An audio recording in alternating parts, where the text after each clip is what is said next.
There comes a time in the life of the Church when silence weighs more than any statement, not because words are lacking, but because what isn't said begins to speak for itself. This is what is happening in recent weeks, following the extraordinary consistory held on January 7th and 8th, the first true collegial test of the pontificate of Pope Leo XIV. Officially, nothing sensational. No breakthrough announced, no final document, no decision destined to immediately change the face of the Church. Yet already in the hours following the close of the meeting, something began to stir under the radar. A perceptible uneasiness, a pervasive sense of incompleteness, the awareness that the consistory had not truly concluded with the last speech in the chamber. Because what happened in those 2 days isn't exhausted by the official program. And above all, because some details, initially left unrevealed, are only now emerging days later, painting a far more complex picture than initially appeared. The consistory was presented as a moment of genuine discussion. 4 topics were listed on the agenda. Among these, one in particular was eagerly awaited: the liturgical question and the future of the Holy Mass, celebrated according to the traditional Roman Rite. Not a secondary issue, but a live issue, capable of touching profound sensitivities within the College of Cardinals and in the Universal Church. Yet, as the work got underway, something changed.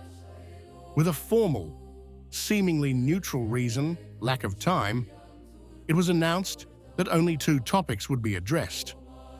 The liturgy remained outside. No public debate, no position taken in the chamber, no words spoken before the assembly, an absence that, for many, immediately seemed too significant to be accidental.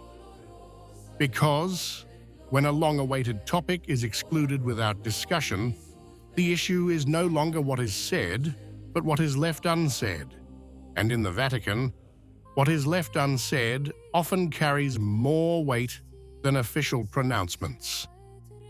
The consistory ended there, at least on the surface, but it was precisely after its conclusion that new elements began to emerge. Details that, in the following days, began to circulate discreetly but persistently among informed circles and attentive observers. According to the Catholic Herald, one of these elements concerns a written document delivered to the cardinals at the end of the meeting, not discussed publicly, not announced, not disclosed.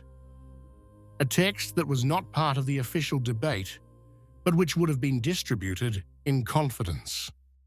The document, according to the same source, was drafted by Arthur Roach, prefect of the Dicastery for Divine Worship, and contains an assessment defined as rather negative towards the Tridentine Mass.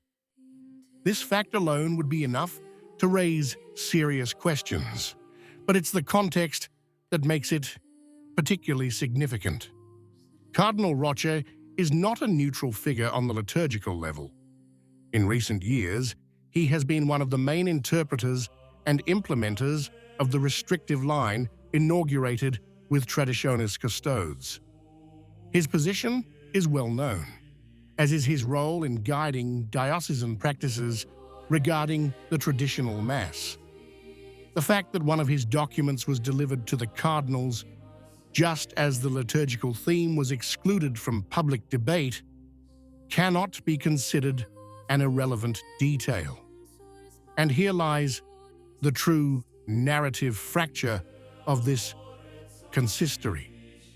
On the one hand, an assembly of cardinals convened in the spirit of collegiality, listening, and synodality.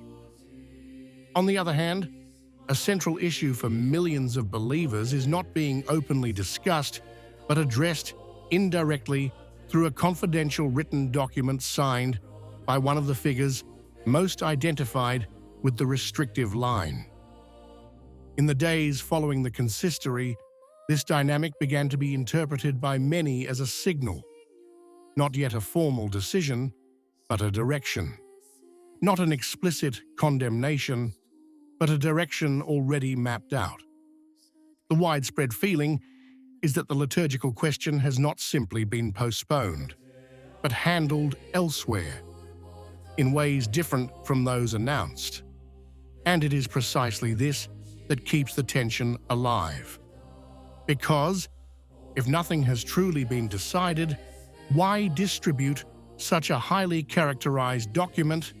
And if a path has already been identified, why avoid public debate at the consistory?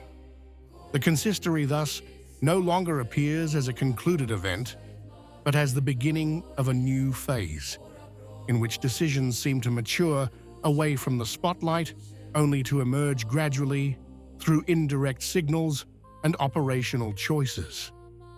In this sense, what is happening in the following days is perhaps more significant than what happened during the official proceedings. Because the real crux is not just the traditional Mass, but the method with which the most sensitive issues of ecclesial life are addressed. The liturgy, the heart of the Catholic faith, is treated as a technical, administrative matter to be regulated through documentation, while other issues find their way into public debate.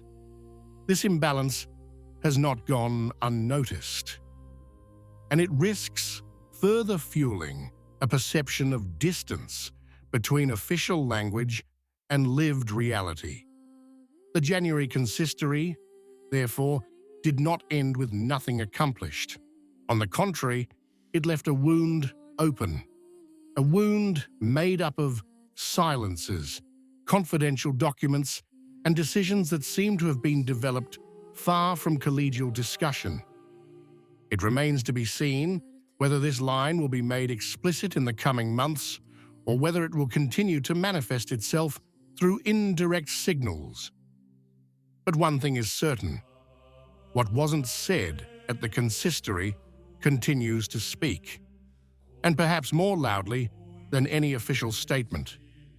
Meanwhile, Gerhard Ludwig Müller offered a different interpretation of the exclusion of the liturgical theme. In an interview with EWTN on January 8th, the Cardinal interpreted the lack of discussion on the Mass in the traditional Roman Rite not as a hostile signal, but as a choice of priorities. According to Müller, the question of the old and new rite does not represent the central problem of the Church today. In his opinion, the real battleground should be elsewhere: advanced secularization, widespread atheism, the pressure of openly anti-Christian political systems, and the affirmation of an ideology based on a false anthropology, radically at odds with the Christian vision of human dignity. In this context, he explained, the limited time of the consistory would have pushed the cardinals to focus on these great external challenges, rather than on issues internal to the Church. Müller also expressed confidence that Pope Leo XIV will be able to find a balanced solution for all on the liturgical level, but placing this question in a broader and less urgent perspective with respect to the cultural and spiritual crises of our time. A reading that, on the one hand, resizes the immediate significance of the liturgical issue, but on the other hand, ends up accentuating the contrast between those who see the traditional Mass as a secondary issue and those who instead continue to perceive it as one of the most sensitive and identifying points of the current ecclesial crisis. What do you think? If you liked the video, comment Amen. God bless you.